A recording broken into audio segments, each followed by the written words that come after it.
Hi, everybody. Welcome back to Vigor Active Health Chats. It's good to be here, and we have a great guest today. He's actually he's a return guest from a previous show that I used to do, and now he's joining us on Vigor Active. His name's Adam Smith, and Adam is still a very big name in the Harley-Davidson world, which is very, I would say, luxury motorcycles.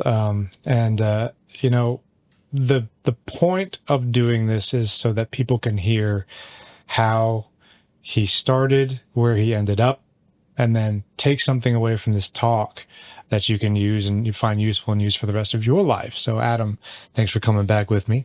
Yes, sir. I'll say this, Adam, I've really enjoyed getting to know you. I mean, bottom of my heart, you've been a great friend, mentor, and I appreciate that. And we interviewed. I don't know if you'd ever come to my class before when I first met you. I don't think so. I think we did. I think it was early COVID, and we did an online. Your classes were online, and I think I popped in on that, and that was the first time we cyber met. Right. And then we did the podcast. But over the course of you coming to my class and speaking to my students, your story has definitely morphed into, it's definitely in a very spot on direction. And the other day I was thinking, let's record that and let's hear that. And that's what I'm hoping we can get out of today, is just to hear you from, first day to the end. And hopefully the listeners can take something away from that, because, I would definitely say this, that what you have done is larger than what I have done, for sure. Well, I'm older. There's that. But there's those commitments that I know we'll hear from you along the way that you made that probably define what it turned into. And I mean, I've even looked at my journey as difficult, and I think some people are thinking, oh, it's an easy gig, right? You just do this. But they should hear the truth and then know what they're up against, and know what they have to overcome. So I want to just listen and take us through it, man. Okay. So you want me to just start from the beginning of the thing? How about just a quick background? Yeah, okay. Tell me about the business. The business background? Well, your background, and then quick background of the business. Personal background pretty quick. Born and raised here in Dallas-Fort Worth. Born in Arlington, grew up in Keller. Public schools. I was a slightly above average student. When I got out of high school, went to Tarrant County at the time, called junior college. It's Tarrant County Community College now, I think. Mm-hmm. And then from there, tried a semester at TCU, and that wasn't a good fit for either of us. And then I switched over to UTA, and that's where I finished up the education part of my story. Okay. The business part of it kind of started in high school. My family has some entrepreneurship in it. My uncle and my dad were both entrepreneurs in the motorcycle space. So I was around it, familiar with it. You could say it's part of my DNA or part of my wiring. Mm-hmm. In school, I think I was a senior, and I don't even remember what class it was, but I remember my teacher coming in and saying, "Hey, who needs extra credit?" And, my hand rocketed up because I absolutely needed it. There's this thing called Business Professionals of America. There's a competition coming up, and if you participate, you'll get some extra credit for your final score. I was like, heck yes. Give me the list. So one of the things was entrepreneur. So I signed up for it, went to the competition. I won that one, and they sent me to the state competition, and I somehow won that one. So then they sent me to Cincinnati, and by the way, none of this got me extra credit. So it's just So I go to Cincinnati for that thing, and I got great. Now I'm good. Yeah. I got fourth in that. So I hey, I think I'm pretty good at this, or at least I have a knack for it. Mm-hmm. Just solving problems. All right. Yeah. And that's what it was. They would hand you a business problem and say, come up with a solution, and then you present it to judges. Okay. Random. Which is correct. Random. You have no idea what they're about to hand you. I think one was a restaurant. I don't even remember what the other ones were, but you're just problem solving. And so Pretty cool. I was pretty good at that. So I'm like, okay, I think I enjoyed it. I think I've got a knack for it. I had some monetary goals that I established when I was in school. So then I started trying to figure out what business will help me achieve those goals. So that was kind of like the morph between the education aspect and the business aspect. Yeah. First started in the bicycle business because I was a competitive road cyclist.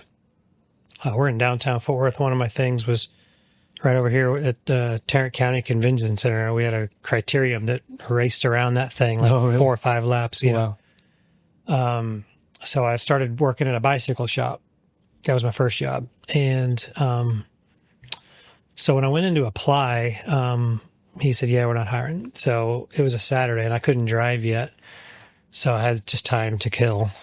So I just said, well, can I just hang out and try to sell bicycles? And if you think that I've done a good job, maybe I can earn a job. He's like, you want to work for free? Knock yourself out.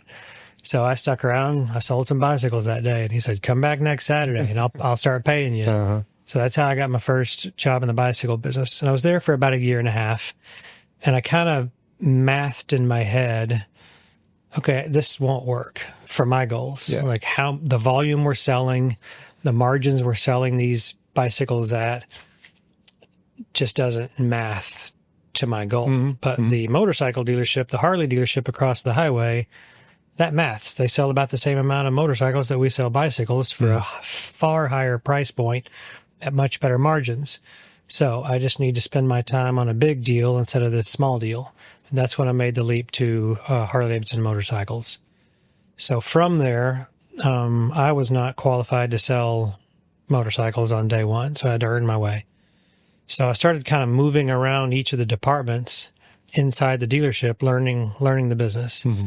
And something that I was doing along the way was anytime Harley would send somebody from their field team or the corporate office, I made sure I met them.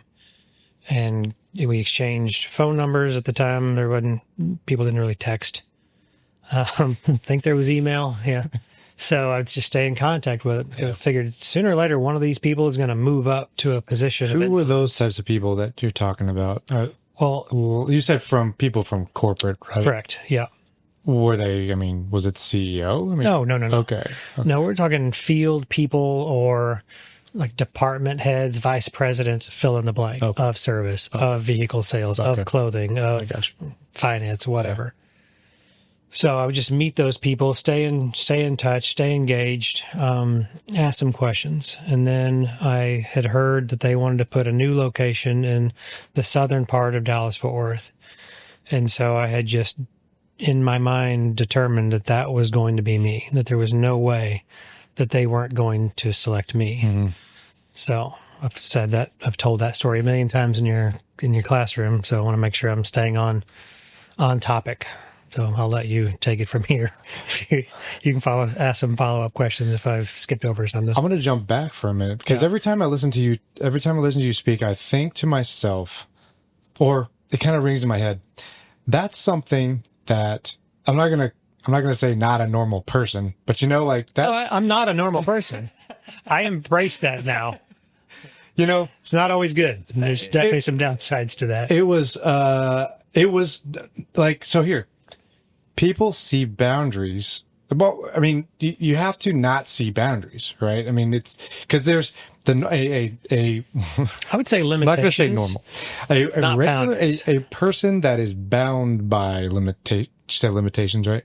Yeah, I like that word better than boundaries because most boundaries you do need to respect, but certain limitations you can go beyond those. We would walk into a job. Like the bicycle place. And they would say, not hiring. Okay, thanks. Bye. But that moment was probably pivotal for what the next stages of your life. When you said, you totally flipped everything on him, on the business, on everything. It's a total different way of thinking. Was let a guy work for free. Huh. Weird. Everybody wants to hire a commission employee where you're just like, well, I'll pay you when you sell something, Yeah. But you put it, look, I always work for free. Sure, you had to say yes, but that's something that people would not do. Like, and there's other parts of your story that people would not do. And I want you to tell them, and I'll kind of like jump out when they happen. But there's all those times that, you know, that's what I like people to hear, because it's those tough points. And that's going to be, that would be tough for somebody to say, well, hang on, how about I just work for free for a day, you know? And then you prove that you can do it. Yeah, I think I liked problem solving and strategy based games as a kid. As a Gen X kid, right? You were get out of the house and don't be back until dinner. Mm-hmm. So you just had to figure stuff out. Yeah. Right. You had to invent a game, or you had to figure out your own problems, or make decisions on your own. You know, you just practiced problem solving, you know, at a small scale. Mm-hmm. And then I had an older brother. He was 4 years older than I was. So if I wanted to play with him and his friends, I had to be good. Otherwise, they're not going to invite me to play the game or throw the football or whatever the heck it was. Yeah. Right? I had better do a really good job. Otherwise, I'm out. Plus, I got really good at competing against people that were physically bigger than me, faster than me, and intellectually more mature. Mm-hmm. So I got some practice. And then, I don't know what it was, just in school, like in junior high and high school, I just got good at figuring out, well, I get that that's the policy, but let me think about it from their perspective and see if I can get an exception on that, or see if that rule is a hard and fast one, or is it pliable? Right. And you find out pretty quick that it is, as long as you can relate to the person on the other side of the table. Mm-hmm. So I guess I've just always looked at things as, well, that doesn't mean you can't. That just means it's an objection. It's a hurdle. Well, I can jump over a hurdle. I can go under a hurdle, or I can go around a hurdle. And every once in a while, you got to go through a hurdle or a wall. But you also need to know this is one you don't. Usually it's legal, right? Like, I'm not going to break the law for this, but that's right. You know, who says that you can't do that? And who says that, you know, who says that? Yeah. Where is that written? Where is that written? What's he going to, okay, bicycle shop. What's he going to say? No. Okay. If he says no, I was like, okay, I appreciate it. Here's my number.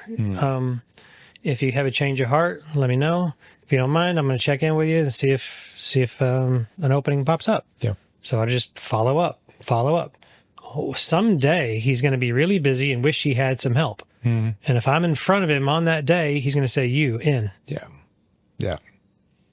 I do think that there is science behind the second, third child, you know, where they have to, I think so too, fight to stay alive, you know, and so sometimes you see second and third children really being tough, you know. It's like, I watched one of my son's friends, he's got an older brother, and that older brother just beats him down, man. The kid just keeps bouncing back up, and I'm like, what is that? But I know that kid is going to be tough, he's not going to ever quit. Yeah. You know, he'll keep going. So let's talk about you said, no way, it's not going to be me. Right. Yeah. And then, how'd that go down? Got your first store. Yeah. So again, it's just more complex than in the past. You just start problem solving. Okay. Who is it that I need to talk to that's going to get to a yes? So what is their perspective? What will their objections be? How can I overcome those objections? So I'm trying to work through all of those problems before I get to the problem. So I already knew who the person that was going to be making that decision at Harley was. Had you met them? I don't think so, but he had come over from, I think it was Ford, and I had just written him an email when he got hired. It just said, welcome to the family. Oh, okay. Right? Blah, blah, blah, blah. What was your position at the time? I think I was service manager. Okay. I mean... Yeah. Getting a note from the risk manager when you're coming in as... What was it? Was he CEO? No. He was in charge of North American sales. Okay. So he was he wasn't regional type of thing. Well, it's still big. Yeah, not regional. I mean, it's North America, so it's the bulk of their vehicle sales are in North America. Okay. So it was that position had a lot of juice. So I just, problem solved in my head of what will his what will his no's be about, and how can I overcome that each of those no's? So I just I went to Milwaukee, and I stayed there until he spoke with me, and that took a couple of days because I did not have an appointment. And I don't know that this is true, but I know that this is true. That at first he was like, somebody was telling him, the lady that was telling me he's not available is probably telling him, there's some kid here that says he wants to talk to you about a store in Dallas Fort Worth. He was like, what? But when I came back for day 2, that's when he switched to curiosity. Yeah. To like, he came back again. Mm-hmm. Well, he wasn't even in the building on day 2, but I'm sure he got told a note, something. Mm-hmm. And then by day 3, that curiosity just eats at you to, I got to meet this guy. I don't know, even, I have no idea what I'm walking into, but I got to meet this guy. So day 3, like, all right, you're on. You got 5 or 10 minutes, go. And there's one of those things right there. Yeah. That's something that people wouldn't do. Yeah, they wouldn't hang out in Milwaukee. Now, this is pre-Wi-Fi, smartphone, laptop. I mean, it's all analog. It's me and a book, an actual book. Yeah. But I selected which book I wanted to bring on purpose. So, which was Minding the Store by Stanley Marcus. It's the retailing Bible, in my opinion. Mm-hmm. And I had a feeling that she would tell him he's just reading a book. And I figured he's going to ask her, what's the book? And I wanted her to tell him what book it was, because I know he's going to go, that's a really good book. Or he's going to look it up and go, that's a really good book. Yeah. So I do my pitch up there, and I can tell by just when you're in those moments, there's all kinds of little micro body language and micro facial adjustments that tell the whole story. And I could tell that it was 50-50. It was 50, isn't he cute? And 50, this isn't a waste of my time. Yeah. So every time he gave me one of those little micro adjustments or micro looks that I felt like I just hit pay dirt, I would attack. Okay. I would pounce. Okay. So I had my time, and my closing pitch was, basically, look, I know that you're going to have lots of opportunities to get somebody else with significantly more net worth than me, which, by the way, I was only worth $55,000. Mm-hmm. So next to zero. I said, but those guys don't care like I'm going to care. They just want to do this so they can brag to their friends that they've got a Harley dealership. Yeah. I have to make this work. I will be working 7 days a week. I'm going to unlock the door. I'm going to lock the door at the end of the day, and I'm not going to leave until the last customer is done shopping with us. I don't care what time that is. Yeah. We will have hours of operation, but those are not the hours. The hours of operation is as long as I can stay awake. Right? That's the deal. Uh-huh. And so I said, I'm going to follow up with you. So every single day I called. Do you have any questions I can answer? Whatever. And I never got through. But what I knew for sure was that, back in the day when people would get a message, there's just like this pink or a yellow pad where is, the name of who called and what time they called and why they called. I wanted every single day when he walked in, on his desk was my name. A new one. And I wanted him just going, this kid's not quitting. And what he said to me is true. He won't fail. Yeah. He will be there all day, every day, 7 days a week. I'll lead the rides. I'm showing him those behaviors. Yeah. Your behaviors, really. Correct. Yeah. And you won't forget to call him, and you won't, This dude's driven. But there's a lot, right? So we could stop there with the younger population and them taking something from this, because it just shows what you have to do. It shows what you have to do to make these things happen. But what you said when you were young, where it's like, I have to make this work. They don't. Any young person, that's a great thing to say as long as you mean it. It's like, I've got all the time in the world. And plus, if I go into this, you probably didn't say this to him at that point, but you then had to go to a bank. Right. Mm-hmm. I'm going to be on the hook, man. Like, I don't have any other option. Well, I think he knew I had to go to a bank. Yeah. Which kind of leads into the rest of the story, which was they gave me a contingent. Sooner or later, I did get a hold of him. He had a couple of follow-up questions. I answered those follow-up questions. I'll let you know.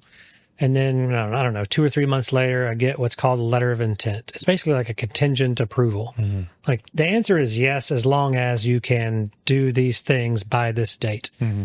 And one of those major things was you got to secure a very large loan. And I think it was like $2 million in 120 days. And I am sure he was thinking, there's no way he's going to get this. Yeah. But I get the credit of giving this guy a shot, sure. Right?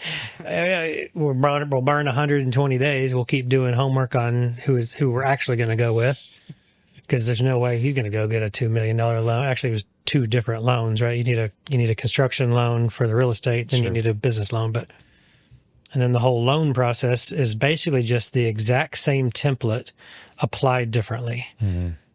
What business does a bank have giving me a loan at all, much less one that large or 2 that large, totaling a couple of $1 million? So it's just, okay, why would they say no? How do I overcome that? And so like, okay, I think I've got some of the answers. So I just practiced on a couple of really large banks that I knew would absolutely say no.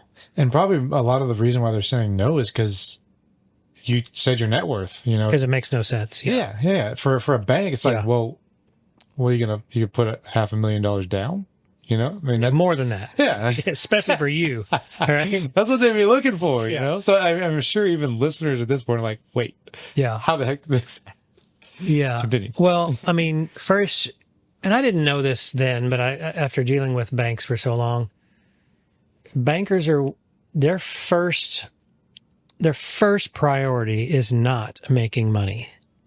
And that's really hard for a lot of people to come to grips with, because most businesses, that is their first priority. A bank's first priority is not losing money. That's their first priority. The second priority is to make it. Right? That's just how they're wired. That's how they think. It's all losses. It's like, if everything goes wrong, how do we be made whole? That's all they care about up front. So go to a couple of big banks, get shot down, which was part of the plan. But I want to know, why did you shoot me down? Tell me all the reasons why you said no. Because you're just handing me the playbook to go to a bank that I think I have a chance with on how do I overcome those problems. Oh, wow, I didn't even think about that. I don't even know what that term means. What does that mean? Oh, okay. This ratio, that ratio, this kind of debt service. Okay, cool. Now I need to go do some research. I need to do some homework, change my presentation, go after the bank that I really think I have a shot with. So it went super small. American Bank in Waco, family-owned 2-branch bank. So, okay, I can talk to decision makers there. What do I need? I need financials on Harley stores that are doing well, so that I can show them, even if I completely flame out, ball of flames, and you have to take possession of this thing, you're going to be more than made whole. This thing is worth more than the loan you're making. All right, I am speaking their language. Oh, okay. Best case scenario, he pays back all the debt and then makes a new loan down the road, another loan, which is exactly what happened. I made a lot of loans with them over the course of, 28, 29 years. Or worst case scenario, he completely, goes down in flames and we got to repossess this thing. Okay. Well, he has shown us that these businesses can sell for more than what we're loaning them by a large margin. So either way, we win. All right. Yeah.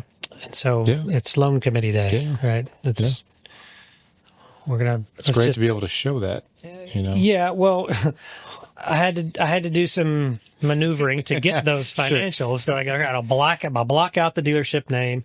I'm not gonna divulge who these stores are. We're not screwing with anybody's privacy or any of that stuff. Identify. But it's that bending of the rule, right? Is that am I overstepping a boundary, or is this a limitation that, hey, if I can get this, this makes all the difference? Yeah. Yeah, that's how I figured it. As long as it's de-identified. Yeah. Did you say when you were getting those financials, did you say what you were going to do with them? Oh, yeah, absolutely. Oh, okay. Then no, it's all good. Yeah. No, everything's cool. And I'm sure they were thinking, you have no chance. You're not going to get this loan. So That is, it's a very, like, what I even think about it, that's borderline impossible. So, yeah. So loan committing day comes around and like, hey, we're going to, I don't remember, but let's say it was on a Wednesday there in Waco. So I was like, all right, I'll be there. He's like, oh, you don't need to be there. Like, I'll be there. I'll be in the lobby. Like, we don't take guests during loan committee meetings. Like, I hear you, but it won't hurt anything if I'm there in case you do. And he's like, suit yourself. So I'm sitting there on a Wednesday or whatever day it was. And he comes out and he's like, the old man wants to talk to you. Okay. So I go in there and he's got, son, I got 2 questions for you. I said, yes, sir. He's like, do you have any credit card debt? I said, no, sir, I don't. Like, you wear any personal jewelry? And I just, showed my hands and, showed my neck. And he's like, we'll do it. Now, it's a funny story, right?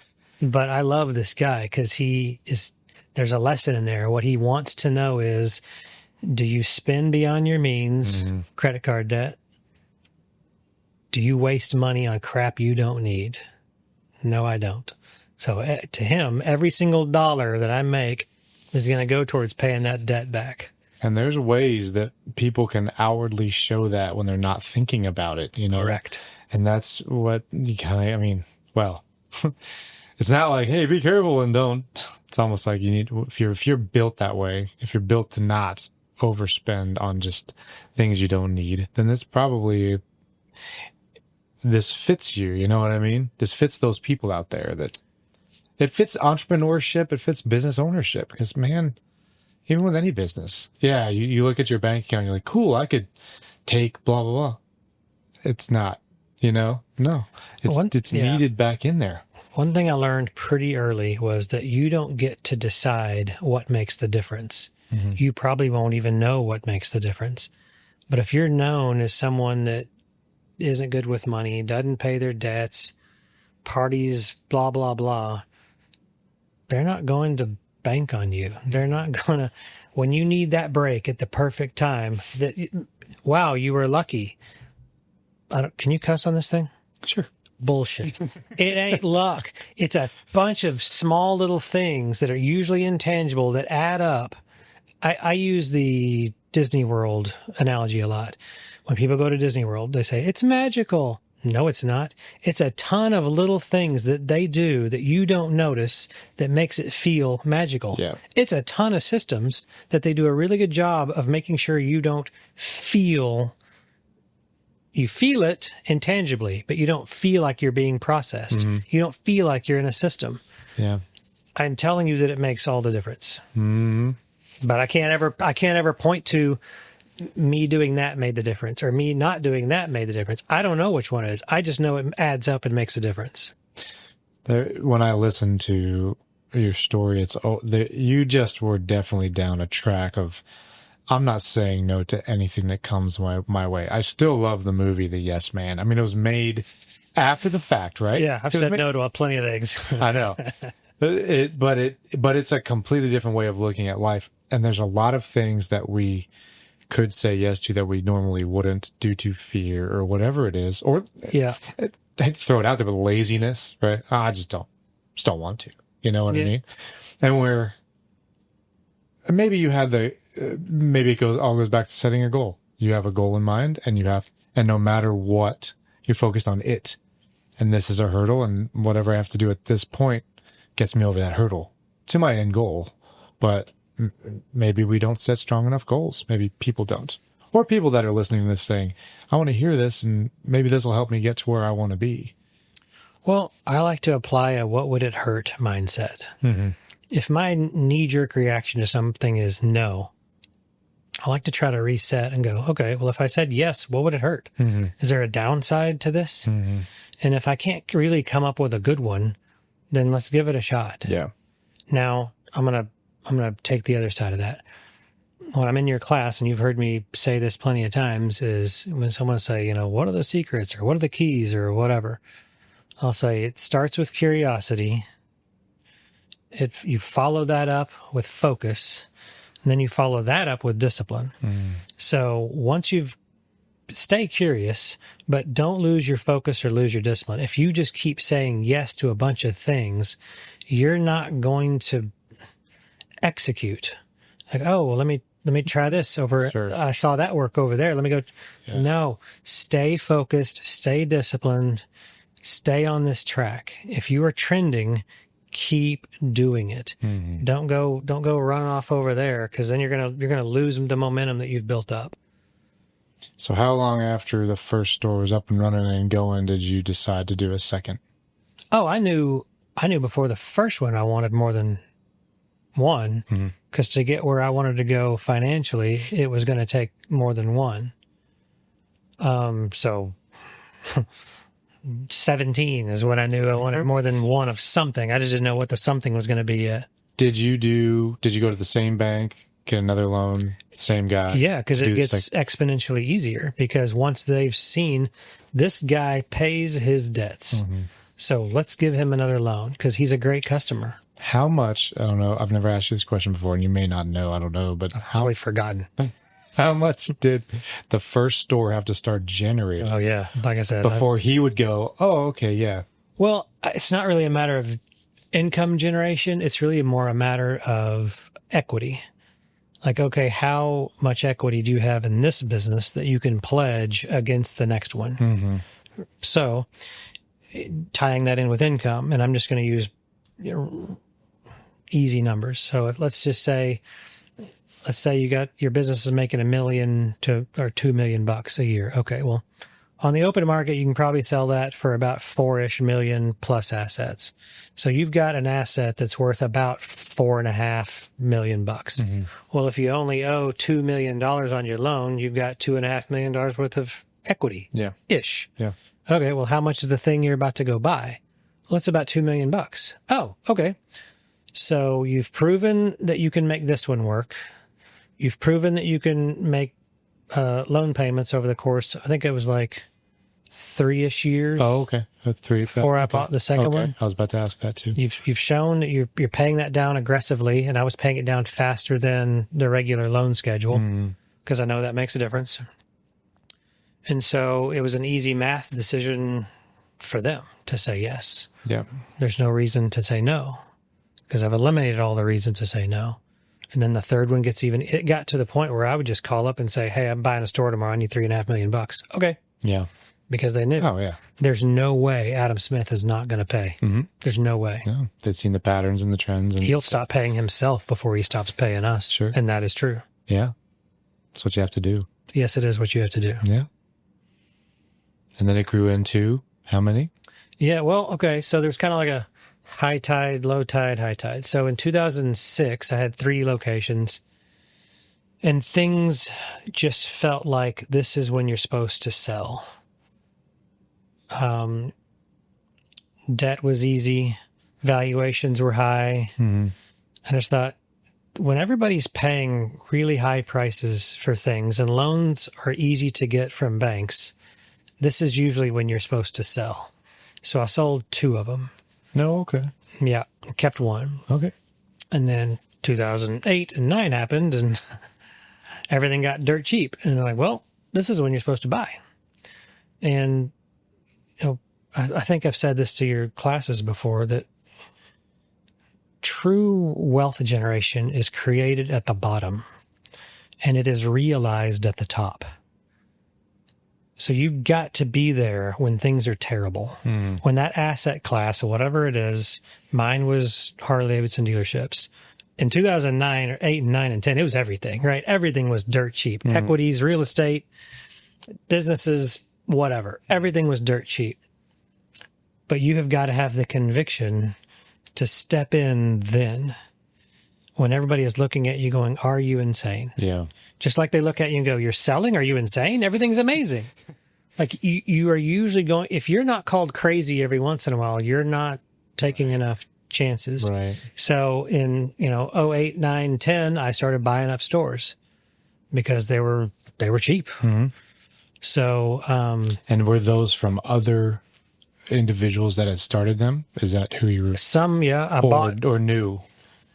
some of both. Okay. I bought back the Waco store that I had sold. Okay. I bought 2, 3, 4, 3 or 4 other stores from just other dealers that were ready to get out. They were in some financial jams, or they're just like, I'm sick of this. I don't want to wait till the next high tide to make an exit. So ended the day with 8 different locations. We were at about 125-ish million in total revenue. And I made my exit 3 years ago. It was almost 3 years ago to the day. And I guess with business, it's I'm kind of learning this as I'm just to feel it. I'm feeling it, right? It just always kind of, no matter what, it's going to always do this, right? I mean, it's always constant. Each asset class has different cycle lengths. Yeah. Real estate has longer cycle lengths. You know, if you look at, the Great Recession, that 2008 period was led by, mortgage defaults, mortgage debt. And if you ask people, when did the real estate market bottom? They will probably tell you 2009. It did not. It bottomed in 2012. Mm-hmm. It kept going down. Real estate moves much slower. Take COVID out, right? Because a lot of stuff just doubled in a very short period of under normal cycles. It takes a long time for real estate to go up, and it takes a long time for it to go down. Equities, the stock market, it can in a week go way up, or it can go way down. Mm-hmm. And business cycles, kind of like the one I was in, are more somewhere in the between. It's about a 5 to 7 year, then back down, and then back up. Yeah. I've seen 2 or 3 high tides. I've seen 2 or 3 low tides. Interesting. Yeah. I'm just observing them as I go, through life, and just seeing it, feeling it, you just kind of feel them. So learning the history of your particular industry is very invaluable. Yeah. That way you can feel more confident when you're buying at the low. When everybody's going, are you absolutely nuts? Nobody wants to have anything to do with this category, whatever it is. Whoever was buying up a bunch of residential real estate in 2010, I'm sure their friends and bankers were saying, are you insane? This thing just went 40% down. Mm-hmm. Correct. Right. This is when the wealth is created. It is realized when you make your exit at the top of that cycle. It's not, people don't get wealthy when they sell. They got wealthy when they bought, because they bought right. Sure. So I guess we could wrap up, because I love hearing you tell this story. It's from a book that you read. Uh-oh. There's a lot of cuss words in it, though. Yeah, I don't. You didn't tell me what this podcast was rated before we got going. I'll try to keep it PG-13. Well, this whole thing was mainly about it's entrepreneurship. It's, it's business, right? Yeah. Our whole talk here. So I love the story of, and I think this is a great one for anybody to they're still out there thinking, okay, I wonder if this is for me or not. The story about, which I will look at, are you truly made out for it? The Henry Kaiser test that I tell. Yeah, okay. That's a good one. So, all right. So I was reading this book called Freedom's Forge, which I like World War II. I like reading about it. The book is about how America industrialized for the war, how we went from not a wartime economy and manufacturing country to a wartime. Mm-hmm. So there's a few different stories in there. One about how General Motors and Ford re-engineered themselves to get into wartime production. And then one of the stories was this gentleman named Henry Kaiser. Well, Henry Kaiser was a small-time road builder in Oregon. Mm-hmm. It was just him and another guy. And the other guy was down in Redding, California, and he just overheard the city planner talking about how they had this major road project out for bid, and that the bids were due, I think, 2 days later, super short notice. Yeah. And so this guy is jumps on the train, races back up to Oregon, tells Henry Kaiser about this deal, and Henry, here are some similarities. Henry Kaiser's like, well, we're getting it. Yeah. There's no eye of the tiger, right? Laser focus, right? You just lock into that. When you see that zebra out there on the plane limping, bing, you just lock in. You're like, it's over. So he's like, well, we're getting it. So they put their plan together, get on a train. They're heading south. And what I say to your students is, okay, here is a pretty good instinctual test whether or not entrepreneurism is for you or it's not. Yeah. So I'm going to get to a point, and I'm going to give you 3 seconds in your head to come up with the solution to this problem, because entrepreneurship is just solving a bunch of problems over and over and over again, and they never stop. Right? And sometimes really quickly, Yeah. and they're usually critical. Sometimes they're critical decisions. You better make the right one. Yeah. So they get on the train, they're heading to Reading. Well, they realize when they are at the city limits of Reading that the train doesn't stop in Reading. It stops in the next town over. And, they're like, well, we're not going to make, I don't know that we're going to make the deadline that way. Yeah. So this is when I pose it to your students. What do you do? 3-1000. You want me to answer? If you did not in your head say, jump off the train, like it shouldn't even have taken 3 seconds. Yeah. Right. As soon as the words were coming out of my mouth of the train doesn't stop in Reading, jump off the train, should have just bang. Right. Because when I was reading the book, I just started laughing and I was like, they're going to jump off the train. And, like the next paragraph, they jumped off the train. So they jumped off the train. And so they got the gig. And what I like to think, and I don't know that this is true, but let's pretend I'm Henry Kaiser. Let's pretend you're the Reading city manager issuing this road project. And I walk in with my buddy and we have just jumped off a train. What do you look like when you've jumped? I've never jumped off a train, but what do you look like when you've jumped off a train? You look dirty and not messy. good. Yeah. Right? You're not put together. Probably a straw Yeah. of some sort hanging out. So, you're huffing and puffing. So I am sure city manager's looking like, what happened to you? Oh, well, we were on the train and it wasn't stopping here. So we jumped off so we could get here in time for the deadline. You're my guy. Yeah. Right? There's no way. You're not you're not for me. Like, this guy is going to do whatever it takes to get this job done. Okay. Cute story, right? It either triggers an instinct in you or it doesn't. I like to tell the rest of the Henry Kaiser story, which was he became a very large road builder. And then he heard that the United States government was issuing a construction bid for the Hoover Dam. The big dam outside of Vegas, the largest dam that had ever been built in America ever. He's like, well, I'm going to do it. Has he ever built a dam ever? I mean, like a small one? Nope. Did he end up building the Hoover Dam? Yep. He put together a syndicate of dam builders and construction experts to make the bid. Yeah. So he brought in experts. And then he hears, oh, World War II is happening. We need ships and we need them fast. Oh, I'm going to get in the shipbuilding business.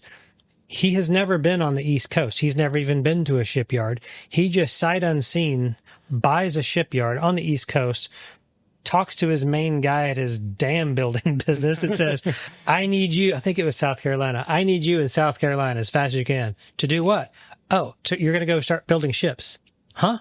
I don't know anything about building ships. Yeah, but we're going to figure it out. Which they do. They turn into the largest shipbuilder in America. They made a movie about this guy. Did they? I need to watch that for sure. That is a guy that knows how to figure out problems. And that's, there's not, I haven't met too many entrepreneurs that succeed in switching, Correct. Switching their, go with what you know. What do you call that? I don't know. You call that Elon Musk. Switching your avenue, like your main product or whatever. I'm not an advocate for that. That's rarefied air. Surviving as an entrepreneur is rarefied air already. But to do it in 2 other industries, there aren't. A guy named Wayne Huizenga comes to mind. He did waste management. His next thing was Blockbuster Video. Are those things related at all? No. Then the next thing he did was Auto Nation. Are those things related at all? No. But he did it 3 times.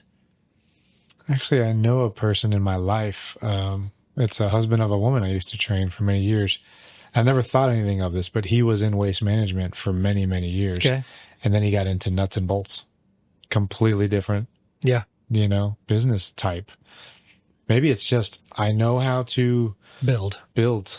I know how to recognize an opportunity. I know how to build. Yeah. And especially important, I know when to exit. Yeah. Because he got the heck out of Dodge on Waste Management when he needed to. He got the heck out of Dodge on Blockbuster Video when he needed to. And then he died with AutoNation. But he owned the Florida Marlins or the Miami Dolphins. I mean, this guy was nuts wealthy. Diversified. Yeah. Extremely diverse. This has been fun. Do you have any of your, like maybe two of them? Your quotes, man. I know the ones you can remember. Yeah. Okay. So two new ones I've come across in reading that I liked.